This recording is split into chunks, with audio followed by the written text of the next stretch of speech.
Hey, what up? This is your boy, the Solo Traveler, ORD. Thanks again for checking out another one of my videos. Of course, don't forget to like, subscribe, and share, and then hit that bell while you are here. So I'm coming out with some breaking news regarding Frontier Airlines. So it appears that Frontier Airlines is purchasing Spirit Airlines.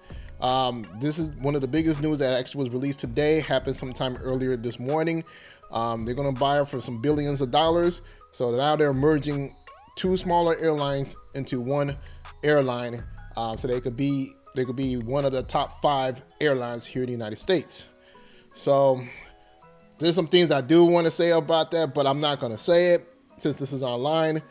But one thing I'll say is that I've flown Spirit before, and I know that the service is horrible dealing with Spirit.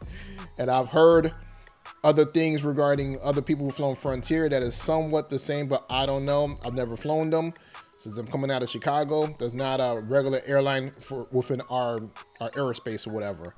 So from what I hear is that Frontier is an East Coast carrier, just like JetBlue, and we know Spirit, they move around. So, but nonetheless, let me jump into the video, and then I have an article about it as well. So let me go ahead and show you guys this video of what was being said.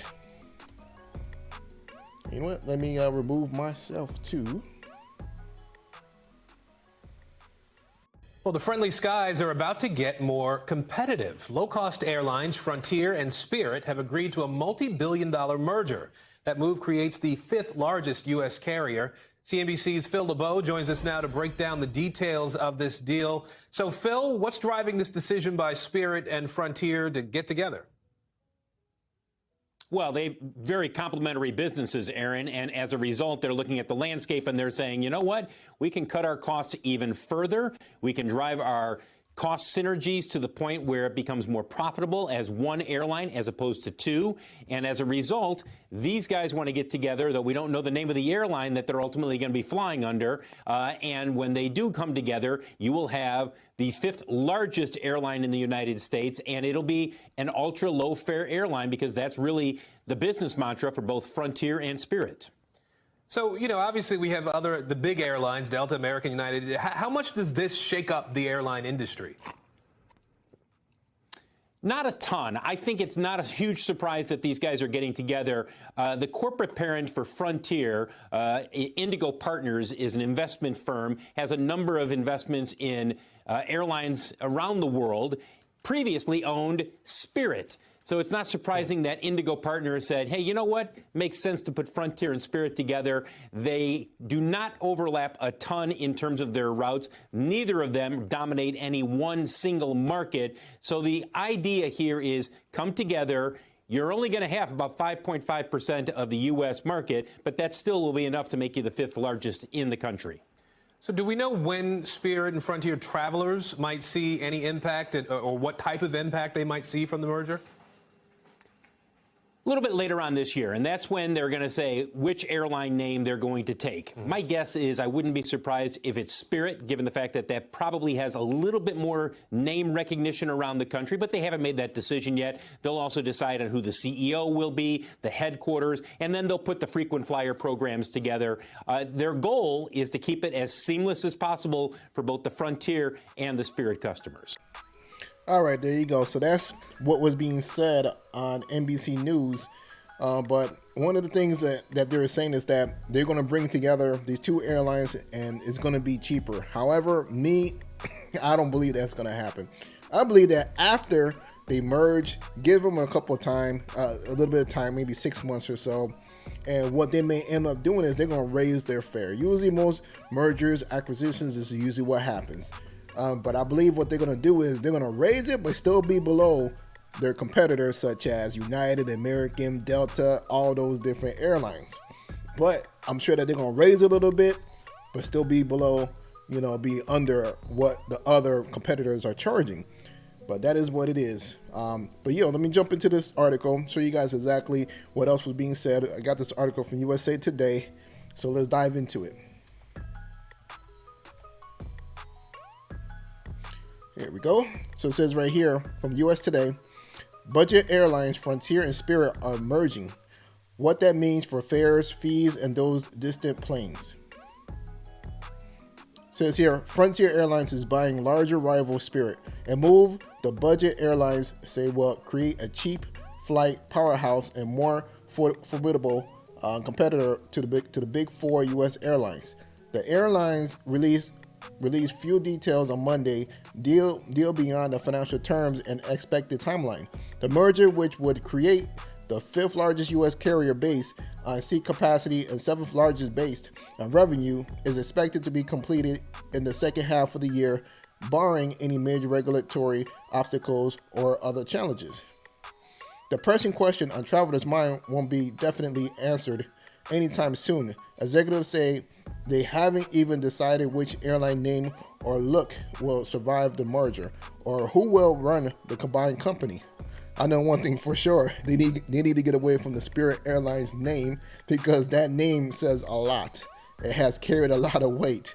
So I think that if they really want to start fresh, they're gonna have to go for a different name. I'm not sure how bad the name Frontier, how much that has been tainted, but I'll probably say go with Frontier. Don't go with the name Spirit. But let me jump back into this article. It says, looking ahead, here's what travelers need to know and what remains up in the air as the Florida airline with the neon yellow planes merges with the Colorado carrier and puts animals on the tails of his plane. So, and that's basically what it says here. Of course, it goes further into, how much, they charge for fares and things like that. And once again, we know Spirit is a budget airline. Basically, they charge you for everything. I mean, there were so many jokes out there, so many memes that was created because of this story, referencing, saying how Spirit charge you for air, for doing nothing, just for anything, So, I mean, it's kind of how it feels like, because, Spirit Airlines, a little bit of history is that they're the first airline that started charging you for choosing your seats. And because of that, they have changed the whole infrastructure of airlines, and that's what caused other airlines to start charging for seats assignments. So I blame that on Spirit. And we know that with Spirit is that, they will charge you for any little thing, from seat assignments to carrying on luggage to checking in luggage and things like that. So we know how Spirit can be. So I'm not sure how Frontier is. I was going to try them sometime earlier, but I canceled that flight that I was going to take with them, because I forgot what was the reason why, but I just know that I never had a chance to fly with them. I actually had a chance to fly with JetBlue. My first time flying with JetBlue was most recently, and I was actually okay with JetBlue. Only thing is the plane coming out of Chicago to get to, I think I flew it from Chicago to Miami, if I'm not mistaken. From there, that plane was horrible. No, you know what? I take that back. You know what? No. I think I flew I flew from Chicago to the East Coast, maybe New York or New Jersey, whatever. But like I said, I flew it. That plane was horrible, but I took another plane from there, and the other JetBlue plane was a lot better. But nonetheless, these are some of the smaller, cheaper airlines that that are out there that we travel with. But of course, you guys know that I prefer American. If I could fly United going to South America, I will fly them as well.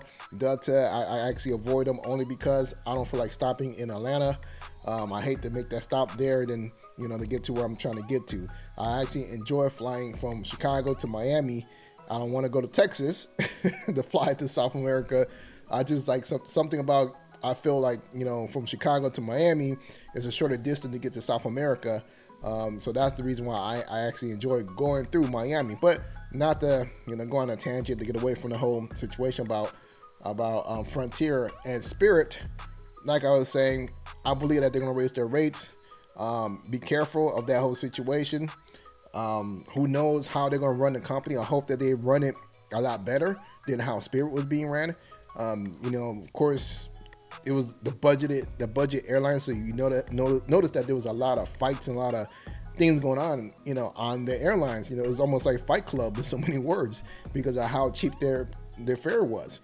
But I hope that they're able to get together and continue having cheap flights for a lot of people. I hope they don't raise their rates. That's just what I'm hoping, but that's what it is. Nonetheless, it's your boy, the Solo Traveler ORD. Thanks again for checking out this video. Don't forget to like, subscribe, and share. And also, if you're excited about this merger, put S in the comment section below. Let me know that you're happy about this merger and you believe that things are going to go well. If you think things are not going to go well, put an F in the comment section to let me know that you think that this is not a good move. But once again, I'm out.